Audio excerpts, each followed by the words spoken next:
क्षेत्र की खबर, सबकी नजर। बने रहे न्यूज फ्लैश भारत के साथ।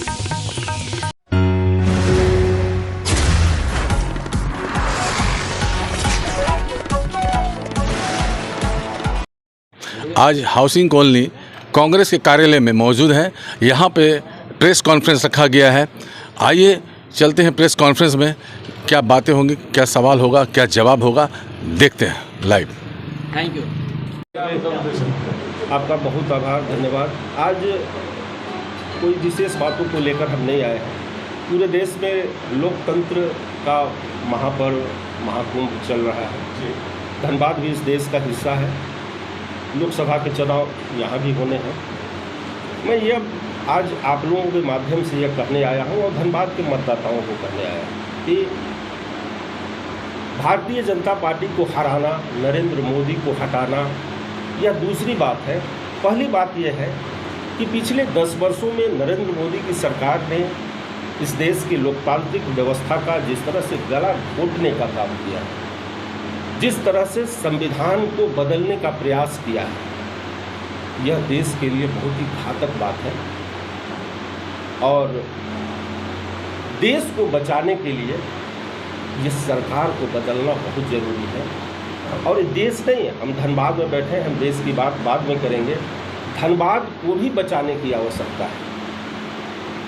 और हम इसलिए बोल रहे हैं कि जो समाचार पत्रों के माध्यम से, प्रेस मीडिया के माध्यम से जो भारतीय जनता पार्टी के उम्मीदवार का जो इतिहास आया, हम आपके माध्यम से ये कहना चाहते हैं धनबाद के मतदाताओं कि लोकतंत्र में जो इंसाफ होता है उसके तराजू को उठाकर एक पलड़े पर कांग्रेस पार्टी के नीति और सिद्धांत को रखें, हमारे उम्मीदवार को रखें, अनुपमा सिंह को रखें एक बेदाग छवि, दूसरे तरफ भारतीय जनता पार्टी के नीति और सिद्धांत और उनके उम्मीदवार की छवि को रखा। हम डिटेल में नहीं जाएंगे, लेकिन हम दावे के साथ कह सकते हैं कि कांग्रेस का पलड़ा हमेशा भारी है और भारी रहेगा। साहब, लोकतंत्र है। हम धनबाद के मतदाताओं से ये आग्रह करते हैं कि एक ऐसे व्यक्ति का चयन करें जो निष्पक्ष और बेदाग हो। अनुपमा सिंह जिस घराने से आती हैं, वो राजेंद्र बाबू जो मजदूरों के नेता थे, मजदूरों के हित की लड़ाई पूरे देश स्तर पर इंटक के माध्यम से लड़ते रहे, जीवन पर्यंत लड़ते रहे। उस घर की उनकी बहू है, उनका बेटा आज भी वो जनता की सेवा कर रहे हैं विधायक के रूप में।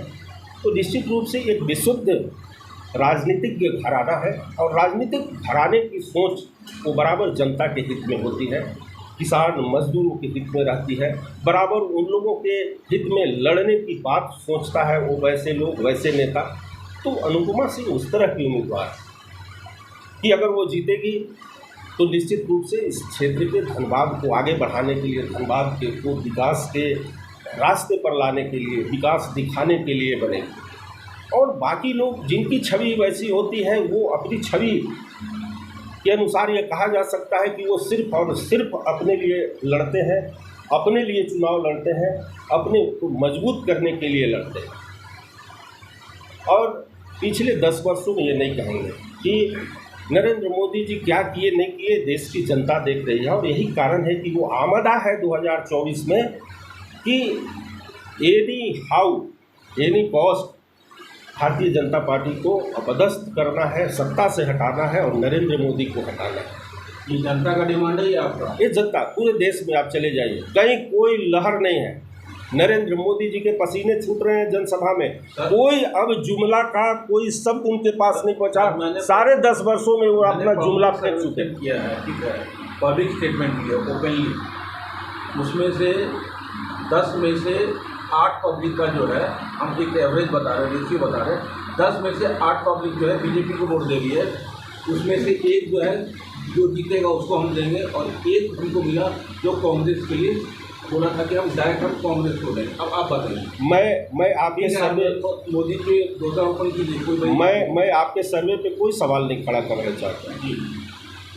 हम भी राजनीतिक सामाजिक जीवन जीते हैं, हम लोग भी जनता का नब्ज़ टटोलते हैं, थर्मामीटर हम लोग भी लगाते हैं। कल मैं रांची से आते बोकारो से लेके और धनबाद पर 200 जगहों रुका, जो आम लोग होते हैं चौक चौराहे पर, चाय दुकान पे, पान दुकान पे, हमारी भी बात हुई कि सरकार से जो गांव में रहने वाला गरीब है, मजदूर है, किसान है, किस तरह से आहत है, आर्थिक रूप से किस तरह से टूट चुका है, ये हम लोगों को भी बता रहे हैं। और यही कारण है कि गुस्सा गुब्बार वो नरेंद्र मोदी के खिलाफ है, इसको नहीं रोका जा सकता है। चलिए, यहाँ दो बातें आपने कही, एक संविधान बचाने की और एक देश बचाने की। देश बचाने, तो ये बताइए कि संविधान कैसे खतरे में है और देश कैसे खतरे में है? बताइए। इस देश एक संवैधानिक व्यवस्था है। लोग कहते हैं कि नरेंद्र मोदी जी ने जहाज बेच दिया, बैंक बेच दिया, रेल बेच दिया, भेल बेच दिया। नहीं, खरीदा नहीं है उन्होंने। क्या खरीदा? इस देश के CBI को खरीद लिया, इस देश के ED को खरीद लिया, देश के इनकम टैक्स विभाग को खरीद लिया।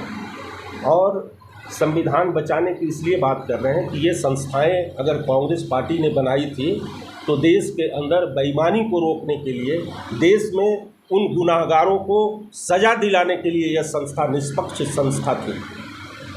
आज उसी संस्था का दुरुपयोग कर आज तमाम विपक्ष, आप नरेंद्र मोदी के खिलाफ आप गांव में हैं बोल लेते हैं, लेकिन एक राजनीतिक प्लेटफॉर्म से एक विपक्ष का नेता बोलता है ED और CBI उसके घर को, उसके परिवार को घेर ले रहे हैं, खबरदार, वहाँ से उठाता है और ले जाके जेल में बंद कर रहा है। मतलब ये लोग क्या ये संविधान की हत्या नहीं है? नहीं, कहने का मतलब है कि ED, CBI ये केंद्रीय एजेंसियां हैं, स्वतंत्र काम करती हैं। ठीक है, अगर आपका कहना है कि भाई ये नरेंद्र मोदी के इशारे पे काम कर रही हैं, बिल्कुल, तो क्या ये बताइए कि क्या ये जिन लोगों को उठा करके जेल में डाल दे रही हैं वो एकदम दूध के धुले हुए हैं, निर्दोष है वो? बिल्कुल मैं जज की कुर्सी पर नहीं बैठा हूँ, लेकिन एक पढ़ा लिखा इंसान हूँ, समझदार इंसान हूँ। आप लोग भी देश मीडिया से जुड़े लोग ईमानदारी से अगर बात करें तो क्या भारतीय जनता पार्टी के अंदर बताइए, या उसके गठबंधन के किसी भी नेता को कभी EDI घर पर दस्तक दी, CBI दस्तक तक दिया कि साहब हम जांच करें? ठीक है, आप बेकसूर हैं। सारे भ्रष्ट नेता, क्या आपको लगता है कि नरेंद्र मोदी के खिलाफ जितने भी दल हैं, जितने नेता हैं, सारे भ्रष्ट हैं? आपको लगता है यह संविधान का दुरुपयोग है। देश में जो संस्थाएं बनाई गई थी, सारे संस्थाओं को अपने कब्जे में ले लिया है नरेंद्र मोदी ने। और एकदम जर्मनी में हिटलर का इतिहास आपने पढ़ा होगा कि किस तरह से एक निरंकुश शासक था और किस तरह से जर्मनी की सत्ता को अपने हाथ में, अपने कब्जे में रखा था, वहाँ के संविधान को वहाँ के अपने जूते से कुचल कर। लेकिन ये भी इतिहास गवाह है कि उस जो निरंकुश शासक हिटलर का अंत कैसे हुआ था। आज ये 2024, अगर हिटलर के रूप में अगर नरेंद्र मोदी ने 10 साल काम किया है तो वो भी अंत आ गया है 2024। देश के निरंकुश शासक नरेंद्र मोदी का अंत 2024 में निश्चित है। और ED गठबंधन पूरे देश में पूरी तरह भारी। हम अंत में यही कहना चाहेंगे धनबाद के मतदाताओं से, आप लोगों के माध्यम से, कि बिल्कुल उनका लोकतांत्रिक अधिकार है वोट देने का, जिसे दे, लेकिन वोट देने से पहले एक बार जरूर उस इंसाफ के तराजू पर हमारे पार्टी के नीति सिद्धांत और हमारे उम्मीदवार को रखेंगे और दूसरे तरफ भारतीय जनता पार्टी को। और जब वो पलड़ा भारी लगेगा, और मैं दावे के साथ कह सकता हूँ कि हमारा पलड़ा कभी झुकेगा नहीं, अगर वो इंसाफ का तराजू ईमानदारी से उठाया जाए। और हम समझते हैं कि पूरा देश त्राहिमाम कर रहा है, तो धनबाद अलग नहीं है। धनबाद के भी लोग पिछले 10 वर्षों से जो यहाँ जिस तरह से एक जनप्रतिनिधि की भूमिका रही है, एक सांसद की भूमिका रही है, वो धनबाद काफ़ी पीछे चला गया है। धनबाद के लोग कभी ऐसा नहीं चाहेंगे कि हमारा धनबाद पीछे रहे। धनबाद में विकास, धनबाद में गरीबी, धनबाद से बेरोजगारी कैसे दूर हो, इन बातों पर अगर वो गौर करेंगे तो निश्चित रूप से हमारी इंडी गठबंधन की प्रत्याशी अनुपमा सिंह को भारी बहुमत से जिताएंगे, ये हमको पूरा भरोसा है। तो एक बहुत अच्छी बात है, कल मतलब कि अनुपमा सिंह जी ने नॉमिनेशन किया और उसके बाद संबोधन भी हुआ, गोल ग्राउंड में बहुत अच्छी सफलतापूर्वक एक बहुत ही अच्छा मतलब कि चुनावी सभा हुई था। लेकिन फिर भी अगर कांग्रेस के अंदर सब कुछ ठीक चल रहा है तो कुछ नेता मंच पर नजर नहीं आए, जैसे कि जलेश्वर महतो जी।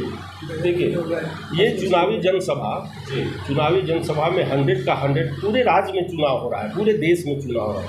सबकी जिम्मेवारियां अलग अलग बांटी जाती हैं। ये हम जनरल बात बोल रहे हैं, सभी दलों के लिए होता है। तो जिसकी जिम्मेवारी जहाँ ज़्यादा होती है उसकी प्रमुखता वहाँ होती है। अब रही बात नॉमिनेशन तक, जब तक चुनाव कार्य किसी भी दल का, किसी भी उम्मीदवार का प्रारंभ नहीं हो जाता है, तब तक मुझे लगता है कि ये सब सवाल बेबुनियाद हैं। कोई आधार नहीं है इन सवालों का। सारे लोग थे, राज्य का मुख्यमंत्री, राज्य के 2-2, 3-3 मंत्री उस मंच पर मौजूद थे, हमारा प्रदेश अध्यक्ष, हमारे CLP वहाँ मौजूद थे, जिले के तमाम नेता थे, इंडिया गठबंधन के तमाम जो हमारे सहयोगी दल के लोग हैं, राष्ट्रीय जनता दल, झारखंड मुक्ति मोर्चा, आप पार्टी, माले से, ये तमाम लोग का कल आपके सामने आपने देखा होगा। लेकिन अब किसी एक व्यक्ति को लेकर कहेंगे कि वो नहीं था, हो सकता है। अब ये आपको आने वाले दिनों में ये तमाम चेहरे आपको कांग्रेस के पक्ष में क्या, वो कांग्रेसी हैं, वो कांग्रेस का प्रचार करते नजर आएंगे। बस आने दीजिए, अभी तो चुनाव प्रचार शुरू हो जाने दीजिए, तब यह सवाल आपका मैं समझता हूँ कि यह उचित सवाल है। एनडीए गठबंधन अगर लोकसभा चुनाव जीतती है तो प्रधानमंत्री का चेहरा किसका होगा? हमने बताया कि ये चुनाव 2024 का चुनाव किसी के चेहरे पे नहीं हो रहा है। ये चुनाव हो रहा है 10 वर्षों, पब्लिक चाह रही है किसको हम प्रधानमंत्री, हम पब्लिक की ही बात रख रहे हैं। ये चुनाव कोई चेहरे को देखकर नहीं हो रहा है। पिछले 10 सालों से जो नरेंद्र मोदी और भारतीय जनता पार्टी का जो जुल्म हुआ है इस देश के किसान, मजदूर, बेरोजगार पर, वो तमाम लोग नरेंद्र मोदी को उस कुर्सी से, सत्ता से हटाना चाह रहे हैं। और उसके सामने जो इंडिया गठबंधन मजबूती से उभरा है, तमाम लोग इंडिया गठबंधन को लाना चाह रहे हैं। चेहरा, जब देखिए, लोकतंत्र का सही परिभाषा यही है कि लोकतंत्र हम जिताकर MLA को भेजते हैं, हम जिताकर MP को भेजते हैं। हमारा संविधान क्या कहता है? हमारा संविधान कहता है कि जीत के बाद जो इनको हम चुन कर भेजे हैं, जो 542-43 लोग हैं, वो तय करेंगे कि साहब कौन प्रधानमंत्री होगा। ये लोकतंत्र की खूबसूरती है और यही लोकतंत्र का तकाजा है। सच्चा लोकतंत्र यही होता है। लेकिन कुछ पार्टियां जाति को लेकर, धर्म को लेकर एक आदमी को आगे बढ़ाते हैं और उसको नेता घोषित करते हैं। यही हुआ कि हिंदुत्व के नाम पर, हिंदू मुसलमान लड़ाने के नाम पर नरेंद्र मोदी के चेहरे को आगे किया गया। कांग्रेस ने भी तो यही किया कि मुस्लिम को सबसे ज़्यादा बढ़ावा। हमारे लिए वोट का चेहरा इस देश का 1.5 अरब 150 करोड़ जो जनता जो पिछले 10 साल से महंगाई की चक्की में पीस रही है, इस देश का बेरोजगार जो 10 वर्षों से छला जा रहा है, इस देश का किसान जो 10 वर्षों से आत्महत्या करने पर मजबूर है, इस देश का तमाम वैसा वर्ग, इससे पहले बेरोजगारी नहीं था। बेरोजगारी, महंगाई किस सरकार में नहीं होती है बताइए आप? होती है, लेकिन उसका एक रेशियो होता है, उसकी एक सीमा होती है। लेकिन जिस तरह से बेरोजगारी इन 10 वर्षों में बढ़ा है, आप भी पढ़े लिखे हैं, आप तुलना करिएगा कि कांग्रेस पार्टी 2014 में हम डीजल का क्या भाव छोड़ कर गए। आप कहते हैं 60 और 65 वर्ष, हमने 60 और 65 वर्ष में वहाँ तक पहुँचा था। गैस का कीमत, चावल दाल का कीमत, राशन का कीमत, हम 65 और 70 साल में वहाँ थे। आप उसकी तुलना करिएगा 10 साल में, अगर ईमानदारी से करिएगा तो आपको लगेगा कि 1000 गुना महंगाई बढ़ गया उन 10 वर्षों में। ये होता है महंगाई का पैमाना। महंगाई नहीं बढ़ेगा, सरकार को टैक्स नहीं आएगा, कैसे कोई सरकार चलेगी? ठीक है, बहुत अच्छी कैसे बात है। जनता का कल्याण होगा, कैसे जनता का विकास होगा? लेकिन जनता के हित में आपको उस पर ध्यान देना होगा। ठीक है, एक सवाल लास्ट है कि भाई प्रधानमंत्री का एक चेहरा होना ही चाहिए, क्योंकि जहां एक ही पार्टी में इतनी खींचतान हो जाती है, यहाँ तो कई पार्टियों का तिजड़ी है। इंडिया गठबंधन जिसको आप बोल रहे हैं, तो इसमें आखिर जनता किसको प्रधानमंत्री मान करके अपना वोट दे? जनता प्रधानमंत्री नहीं मानती है, जनता पार्टी विचारधारा से जुड़ी होती है। के चेहरे को हमारी बात सुनिए, जनता जो भी मतदाता है ना, उसमें कुछ लोग विचारधारा से जुड़े होते हैं, वो प्रधानमंत्री को वोट नहीं करते, वो विचारधारा को करते हैं। सरकार के खिलाफ नाराज़गी है, सरकार की गलत नीतियां के खिलाफ वोट करते हैं। मेरा यही कहना है कि इस बार देश की जनता जो है ना, वो 10 साल की गलत नीतियों का विरोध करके इंडिया गठबंधन को वोट कर रही है। वो इंडिया गठबंधन को वोट कर रही है। इंडिया गठबंधन तय करेगा कि हमारा प्रधानमंत्री कौन होगा। चलिए तो बहुत आभार, धन्यवाद।